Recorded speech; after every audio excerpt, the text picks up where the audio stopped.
რუსთავში 16 წლის მოზარდი დაჭრეს შემთხვევა გვიან ღამით მოლის მიმდებარე ტერიტორიაზე მოხდა.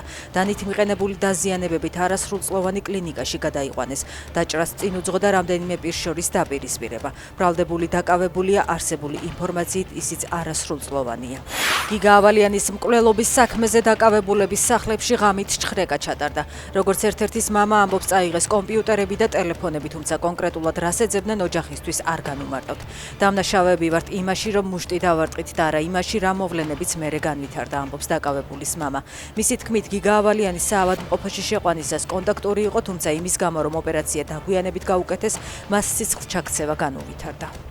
თებერვალში სომხეთსა და აზერბაიჯანში ამერიკის ვიცე-პრეზიდენტი ჩადის, საქართველოში კი თურქმენეთის მეჯლისის თავმჯდომარე ჩამოდის. მან მოწვევა პაპუაშვილისგან მიიღო. ინფორმაცია პარლამენტის პრესსამსახურმა გაავრცელა.